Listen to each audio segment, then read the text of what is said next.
Yeah. Yeah.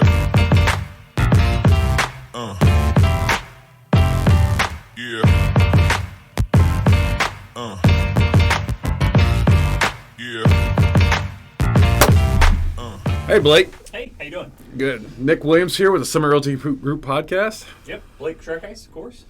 And today is Christmas. Well, it's not actually Christmas. Christmas about a week away. We don't work on Christmas. We do not work on Christmas, but we wanted to go ahead and knock out this episode just so that we have a holiday episode.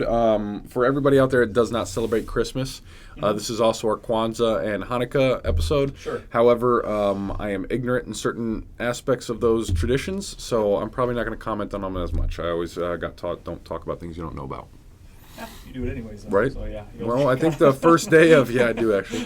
First day of Hanukkah actually is coming right up. Yeah, I have no idea on any of those. It happened on Sunday, I believe. I think they're really cool. Yeah. But Christmas, in my heart, is the best. Well, I mean, corporate America grabbed a hold of it and Yeah. just promoted Santa to #1 spot. Yes, yeah. So what's your plans, or what is maybe your general year look like for Christmas? Get specific. So this year specifically, to get personal, my mom and sister coming in. It's been a long time since I've seen them. So I'm excited about that. My mom's flying in from the East Coast. My sister's coming from Asia. She works over there. I've been over there for about 10 years now. Where in Asia? South Korea. Oh, she actually lives in Seoul and works over there. It's like one of my dream vacations. Yeah. For sure. Yeah. Worked for a Korean lady, and she made me the greatest food ever. And her son, who was born here but had visited a lot, he's like, you wouldn't believe it. It was like this magic land to him, and in my head it is as well, like the street food. I was about to say, I'd get so fat. That's the reason I haven't visited my sister. I'd gained 30 pounds on one vacation. Yeah. I mean, he talked about fruits. He's like, you never even heard of these fruits. I was like, I kind of think he's making it up. No, I've been to Singapore. I've been to Hong Kong. I've been to Southeast Asia, so Thailand, Malaysia, and stuff like that.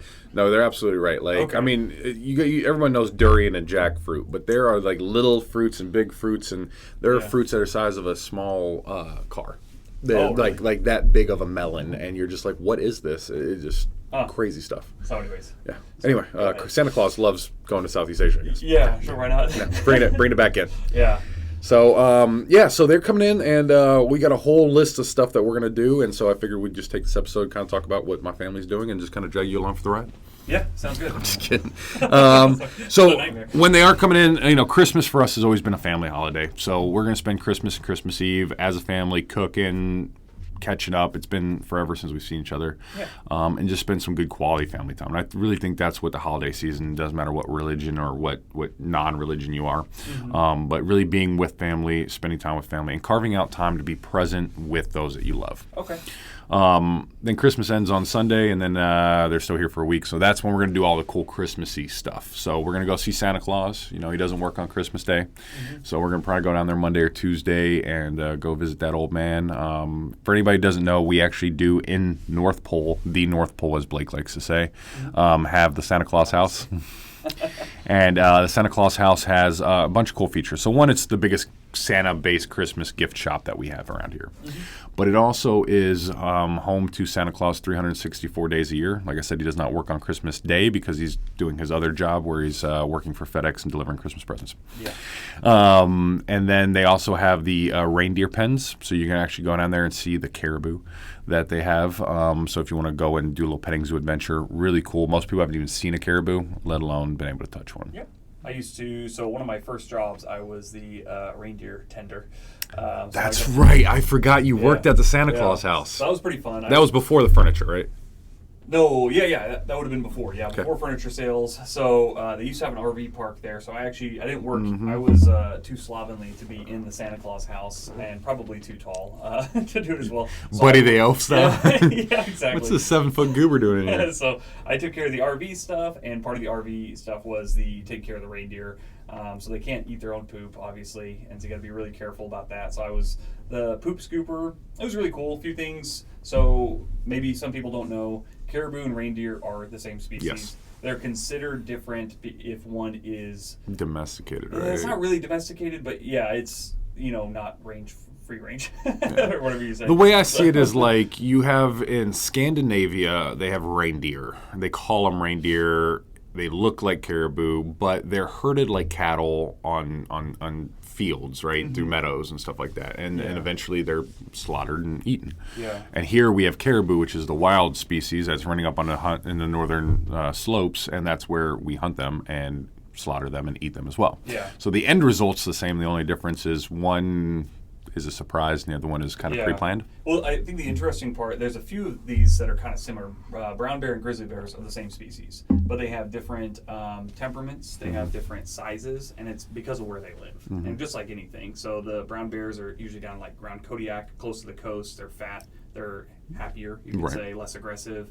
But again, they're the same species. So regardless, so another interesting thing is so of course they have, for their size, I don't know how you say this, they have the largest antlers in ratio to the body size.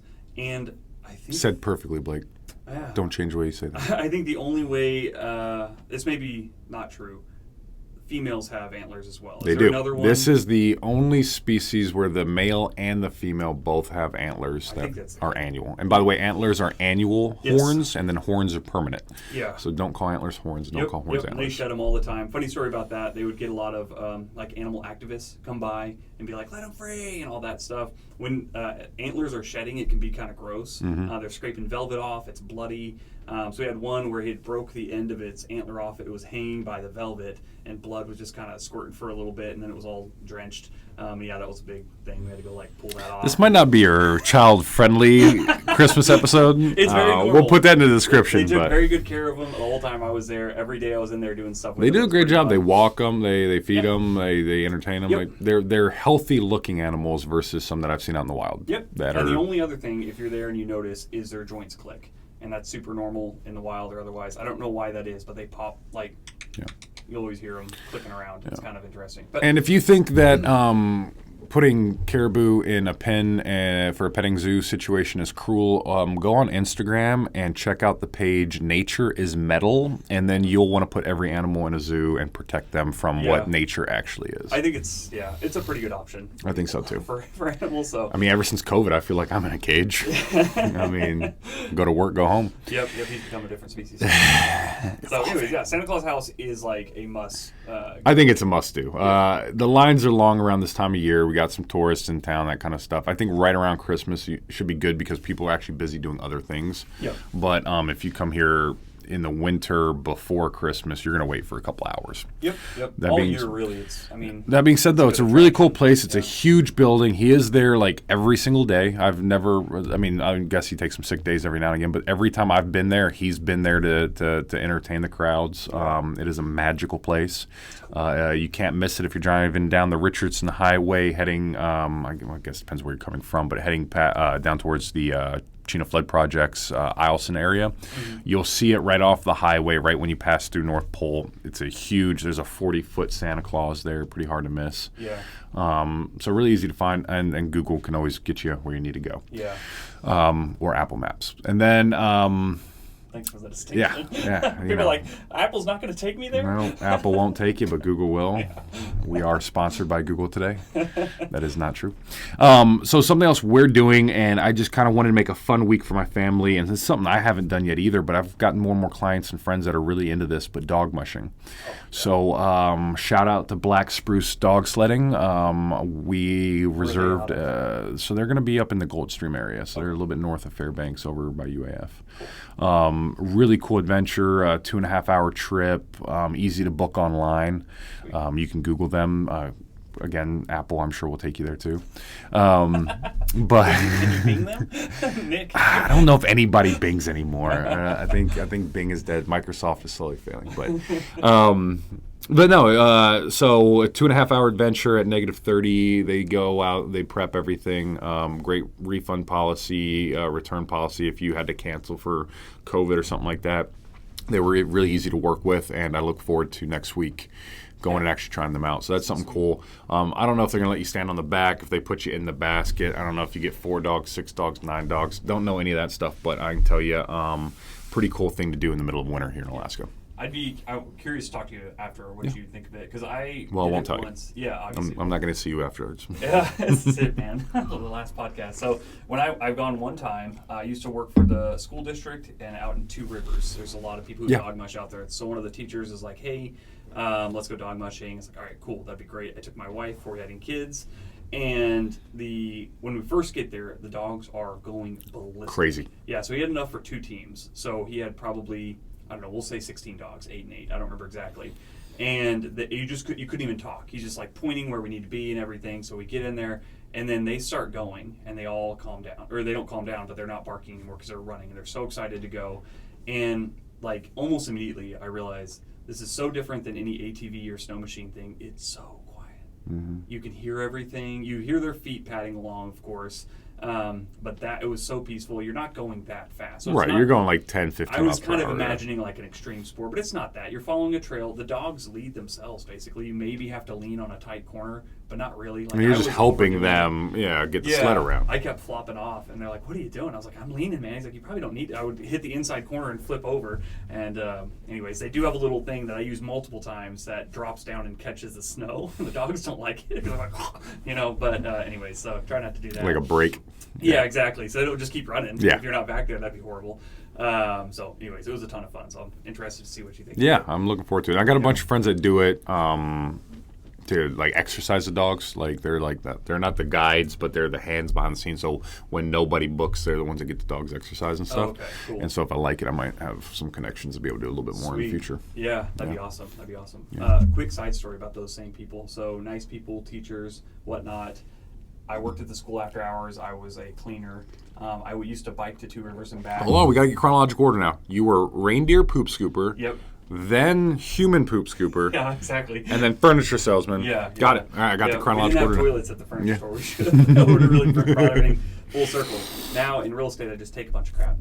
So I'm out there. I'm cleaning. Everybody's gone. It's summertime. I'm biking back and forth to work, so I would bring a different outfit.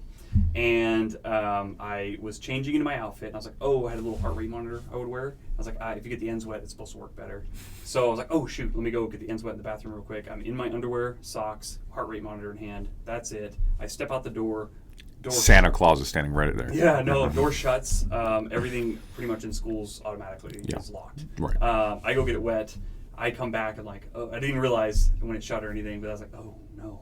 And so I'm stuck in the school. You can always get out. You always have like those push bars, so you're never stuck. So I was like, I can get out, but I'm in my underwear. So anyways, I leave. I start walking down the road in my underwear. Blake, do we really want to tell people you were in a school in your underwear? I know. I was like, this is gonna sound really bad. So I walk up, and it's like 10 o'clock at night, but it's still light out and everything because it's summertime. Yeah.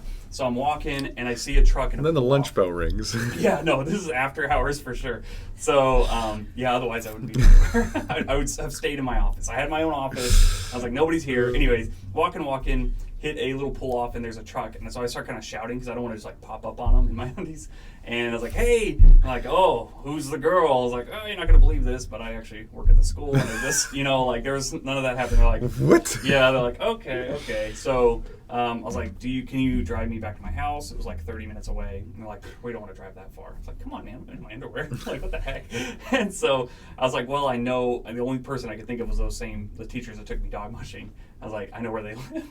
And so they was like, we'll take you there. So then you stole their dogs and dog sled, and you dog mushed yourself home in your underwear. Yeah, in the summertime. God, we should make a movie out of this. But yeah, so they parked, and I was in their truck, and I opened the door, and there's this huge puddle. I was like, oh, geez. So I literally jump out of the truck, and I knock on the door. The husband answers, and he's like, what's going on, man? And I can hear the wife. She's German, actually. And she was... Yeah, she was dying laughing. And she comes up, she says, oh, I see a skinny white, this is when I was really skinny, white boy hops out over the puddle. I was like, I'm glad you're really enjoying this. Threw some ankles back in the air, too. I looked like a reindeer. So anyway, that was my fun story. I called my wife after that, or I think she was a girlfriend at that time. I was like, I didn't want to bike home. It's like a 2-hour bike. Yep. Yeah, I was like kind of emotionally done at that point. Yeah, just defeated. Yeah, so anyways, that's not Christmassy at all. But so hey, that's some good Christmas humor there. What is, okay, a few things. Do you remember, it's not all about the presents, but when you're a kid, it's pretty much all about the presents. Do you remember a present that sticks out to you, like your favorite or the most impactful? Yes, my dad was cursing for days having to put this together, but I wanted this G.I. Joe fort. Oh, yeah. And so I always play with these little G.I. Joes, little ones, not the Barbie doll size ones, but the little like 6-inch figurines with the rubber bands that always break, and they have a torso that's separated from the legs. Anyway, playing with those guys, and then I asked for this mega fort thing, and my dad had to put it together and little plastic pieces and breaking stuff. And I remember like the Christmas morning, he was just cussing up a storm, and I'm like, hurry up. And he's like, now as an adult, I'd slap myself, but as a kid, I'm like, "You incompetent man! Put it together. I want to play with it." Yeah. So that's probably the most memorable one that I remember. That really, I think it's still in a tough box underneath my dad's balcony in Virginia somewhere. Like I still own it, so pretty cool. But I haven't seen it in over 20 years. I wanted a iPod so bad. Okay. Yeah, and they were. I think they were like $180 or something. They were pretty expensive. Oh yeah. This is before the iPhone or anything like that. I remember the little shuffles that didn't have a screen were still like $99. Yeah, exactly. Yep. So I had no hopes of getting it. Like we never really had any. I wouldn't say any money. But same thing. My family was lower middle class, so Like it was like I want this. I'm never getting it, and I wasn't even like disappointed. I just like kind of knew. I was like whatever. And I remember opening it on Christmas morning, and I was just like totally I remember the feeling. It was just like. I was so unexpected. I was like, I can't believe I got it. So you realized you needed a computer to download the music to put it onto the iPod. And so the funny part was, so that same year, like we always get like useful things too, which I think is a good idea. You can just combine. Like if you need something, functional gifts, and you don't need it right away, and you can wait like 2 weeks, just buy it for someone for Christmas, and then it's like at least another gift. You're gonna get it. That's what I always do. We're gonna do like one gift per person in our family, right? Yeah. Like one special gift. But then to like make everybody feel better, I get like 15 things that we need for the house. I'm like, oh, new pots, new pans, new kitchen knives, and then we're like, well, that's not really a gift. I'm like, it's an excuse to buy the stuff that I've been delaying. We were gonna buy it anyways. Yeah. Exactly. And it makes it feel a little bit bigger. So, anyways, I needed, I forget what it was, but I like socks or something, and I ran through them all, which if you know me at all, I put holes in socks like 2 weeks. But I do too. I don't know what the deal is. My mom's like, how do you keep doing that? I love Costco and Kirkland. Shout out, by the way. Please sponsor us. But never buy Costco socks. Really? I burned through them in 24 hours. I can't hardly pull them on. They're so tight. That too. I don't know why that is. That too, but every single one. Anyway, so I got some of those. Like 65 pounds. Yeah, so she's like, let me, you can open a few of these before you need socks, whatever. So I opened those up. And so Christmas Day, I get my iPod. I am so happy. But then I have less presents in all my, like 3 or 4. So they're opening presents, and we just do it, round and round. And I have nothing. And I, didn't care. And my mom, I could tell my mom was feeling bad. She's like, oh, I'm so sorry. And this and that. I said, oh, don't worry about it. The stockings are my favorite part. And this year they had decided to not do stockings, but they didn't tell us. Oh, you just shattered. You ruined your mom's Christmas without even knowing. They leave Christmas Eve, because we open all our presents Christmas Eve when I was a kid. And so they leave. And she's like, oh, I think we're going to go see if we can get something. And they hunted all around. Of course, everything's closed. So anyways, it's a running joke now. I always have stockings for one. For my mom, she'll always send me something. But yeah, it's like, don't worry about it. Stockings are my favorite part. I was just trying to make her feel better. But anyways, so back to... I was a divorced family, so we did the same thing. My mom and my sister and me did everything on Christmas Eve. And then my dad and my sister and me did everything on Christmas Day. So it was almost like having 2 Christmases. Yeah. Got visited by Santa quite a bit, so it was really nice. So yeah, I can relate to that. But that's where now, I'm sitting here with my family and bringing in my sister and my mom, and we're like, well, are we going to do our traditions or your traditions? And I'm like, no, I'm inviting them into my family now. Yeah. They can be subject to my traditions, and if I want to bring some of my old family traditions over, it's cool. But it's cool growing up and being able to create your own experiences. Yeah. And stuff.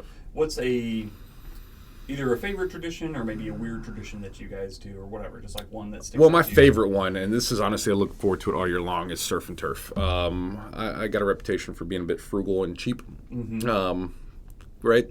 I don't have anything to say to that. Yeah, because you're the number one person that accuses me of it. Mrs. Producer's shaking her head back there. So for Christmas Day dinner, we always do surf and turf, and I don't think we've done a single year where it's cost less than $500. I mean, fillets, New York strips, king crab. We do like a mussel stew as an appetizer. We go all out, but that's probably my favorite meal of the year, and I look forward to that more than anything else in the world. Yeah, that's sweet. That's my tradition that me and Jules started that we're gonna do until the government bans all crab meat. Hopefully not soon. Which might be next year at this going rate. By the way, if you don't know, they kind of shut down crabbing season this year. So if you are going to do surf and turf for Christmas, this year is going to be a bit more expensive than usual.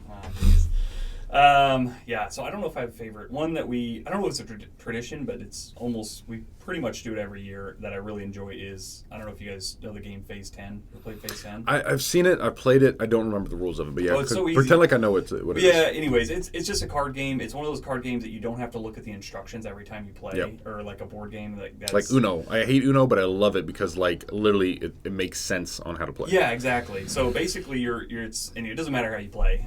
So we play that pretty much every year. And that's always fun. No matter who family is there, it's like my mom kind of started it, and we all kind of know, and we play it a little differently. Like my cousin, he's an avid cheater. Like that's his favorite thing to do is to win by cheating. See, that's my problem. I get too competitive, and if someone cheats, like I will throw a board game in your face. If he gets caught, he gets booted, and he knows it, and he's okay with that. But it's like so. Hey, do the time, do the crime. As long as you're willing to do the time. I know. Maybe you won't get to play next year or whatnot. That's funny. But no, probably the coolest thing we do now is I have kids. And we keep a box separate of all the Christmas holiday books. And so pretty much the month or two beforehand, we pull that box out, and every night we read a different Christmas book or this and that.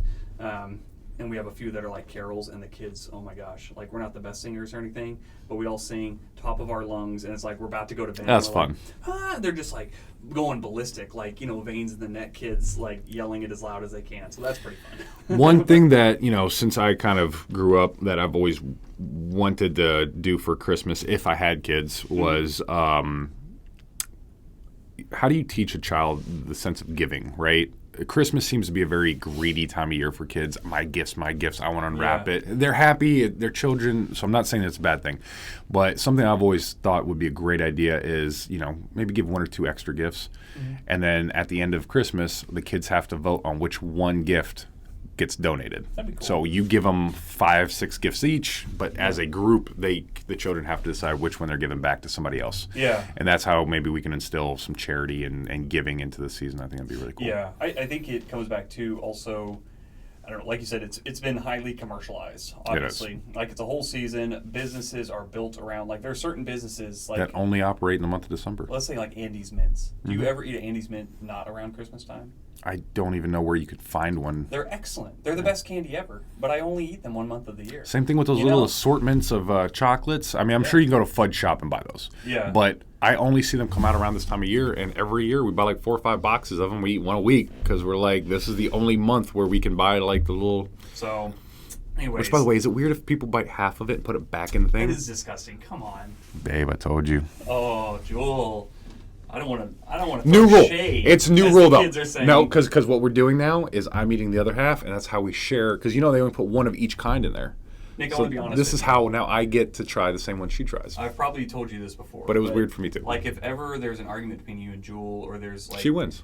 I agree with Jewel almost every time. I like Jewel better. She's the reasonable person. She's the prettier person. She's the better person. On this one, I have my own Mrs. Claus at home, and I'm super happy about it. I would say I lean towards Jewel, but this is egregious enough. If Jewel listens to this, that I may just overall have to go back to the Nic side. Oh man, well if that's the case. She's been doing this for years, and until last night, we just came to an agreement. She's a monster. We're just now saying, okay, I'm going to let you eat half of your chocolate pieces. Okay, so my sister does stuff like that, but she knows. Like she'll take a cupcake, she'll lick all the icing off, she'll put it back smooth. See, that's the difference. That's licking. Like this is my wife who just bites. Here's the difference. The difference is my sister knows it's frustrating, and she's like waiting for someone to say something about it. Okay, so she's doing it too. Yes, all right. And she likes the icing, but. Jewel, I want to know, and I'll ask her, did she think this was okay? Or is she doing it? Oh, absolutely. She's been doing this for 20 years. You can ask her daughter. You can use her daughter. She used to open them up for Christmas, and then they're all half-eaten. I don't know. She'll argue it, but we ganged up on her yesterday and proved a point. It's the worst thing I've heard today. Yep. Holy smokes, people. I can't move past Shout out. That's bad. If I'm divorced and single at the end of this, it's Blake's fault. I don't know. I think you should leave her just because of this. I almost spit coffee all over you. All right. That bad. Yeah. Other things you can do here in Alaska during the winter is snow machining. So snow machining is a cool thing. It is like the adrenaline-filled version of dog sledding, except for you definitely don't have the quiet aspect that you were mentioning earlier. No. All you hear is wah, wah, wah, and that does get pretty old. So definitely check that out. There's plenty of snow machine rental places around here. We're going to go a little lightning round here. We're just going to take turns. So what's something else that you can go with? Oh, shoot. You took all the good I ones. know. Well, I took 2. Dog sledding and snow machining. I don't know. Which are essentially the I same know thing. now I brought I'll up- go to round 2. Polar plunge. Polar Do it plunge. safely, but Oh, you can yeah. always cut a hole in some ice, jump in there. It's going to be cold as crap.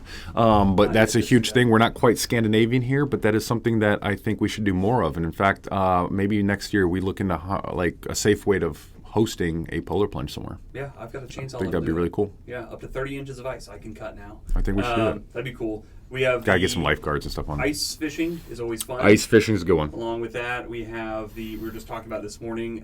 There's a big sign out by the university. When it hits 40 Yes. below, people like to go out there in their swimsuits and boots. Don't go barefoot. You'll hurt your feet. And also, And get a we picture. talked about this last night. Put on warm clothes. That one you can take off quickly. Yeah. But stay covered. Last year, it hit negative 40. We saw people running out of the dorms in their swimsuits. Oh, no. And of course, by the time they make it half a mile to the sign, wait in the lines with the hundreds of other people that are trying to do this, and then run back, they would have been hypothermic. Yeah. So we threw them in the back of our car. By the way, if you're in Fairbanks, be a nice person. We do have creeps here, but generally we are all just good people. So if it's Yeah. negative 30 out and someone's stuck on the side of the road, try to help them. And I just want to remind you that Nick said just a few sentences ago, you want to have something you can throw off quickly, clothes you can get off quickly. Yes. So he's not one of the creeps, but there's people that want that throw off a little for different reasons. No. I'm saying so you don't hold up the line, so I'm not waiting for 2 hours. I'm only waiting for 1. So we just hit cold here. Yeah, well, the entire country did. I don't know. Like Oklahoma's at like negative 10 right now. Yeah, like yeah, it's my pretty much family's nationwide. Yeah, but that's pretty wild. So it's normal here, but I mean it's still cold. So it doesn't get past negative 40. That's why we make a big deal at 40 instead of negative Yeah. 30. Yep. Because 40, like, it might get to negative 42 once a year, right? But I really haven't seen it colder in Fairbanks than I'd say negative 40. okay, our lightning round went off tracks. What's Okay, another thing? now lightning round. Next off, Snowshoeing. snowshoeing, hiking of any sorts, and then since Jess is over here as well, shout out skiing and snowboarding. That's something she really enjoys to do. She loves cross country skiing. If I can't, I'm like, please come to work. She's like, no, I got to cross country ski for another 12 miles today. Snowboarding, she's kind of iffy on. Yeah. Yeah. That's inside Bloody joke. knees from falling She went around. one time cross country skiing and she hates it. I don't know why. What could be wrong? What could be wrong with it? Too Anyways, flat, not enough adrenaline. Yeah. Little adrenaline junkie over there. So no. All right, what's next? What's yours? Well, we always have the hot springs. I always bring that Hot up. Springs is always That's an cool. event. It feels Christmassy, but then again, it also feels awesome in the summer. So check it out anytime you're up here. Yep. There's some like indoor stuff down in North Pole. There's like a little laser tag, like arcade. You got the go-kart Ice thing. Museum, and then Chena Hot Springs also has the ice bar out there, so you can go and actually, like, in a igloo, have a nice $30 martini Out of an ice glass. out of an ice glass. Yep. while you're drinking. Ice skating, of course. And when it's this Huge. cold, you probably want to go in one of the inside rinks. Yeah, There are the a Big few- Dipper or something like that. Yeah. So- Shout out to the Ice Dogs and the UAF Nanooks. Is that right? Yeah. Nanooks. Yep. Ninooks. Nanooks. Anyways, yeah, so that's enough. Pioneer Park's always great. They do a good job going around. We have the lights, the Christmas drive-through light park. We have the ice carving world championships every year. We have the curling championships every year here as well, or at least a big club that does produce Olympic athletes. Cool. So all kinds of stuff to do here. Check it out. Come to Alaska. Come to Fairbanks. Say hi if you're in town. Drop in the comments below if we left anything off, because we're going to be doing this every year. And next year, we would like to take some of your guys' opinions and traditions and rituals into consideration. Yeah, and if anyone's interested in the ice plunge thing, I've been wanting to do that. Never have. Yeah, I haven't either. It'd be It's. kinda I mean, cool. I've done polar plunges before. I've never hosted one. I think it'd be something cool that we could build a little community up here for. And it other than paying a lifeguard and scuba guy or something like that, like it should be a pretty easy way to We can do the extreme version too, where you have to swim from one hole to the next. pass. There's gonna be a huge Let's start with me liability jumping waiver. it and getting out. Yeah, I'm no Wim Hof here. Oh, did you hear? So he did that. He did like the longest Yep, under ice. and his eyes- corneas froze. Yeah, Yeah, it's that was- nuts. But that was up in like the Arctic Ocean. That's Well, not It only gets so cold. false. Like it gets as cold as it's gonna get, or it's gonna freeze. Salt water gets colder than Yes, not then salt fresh. water. I'll give you that. So that ocean water would be a lot colder Like than 28 degrees. Sure. Sure.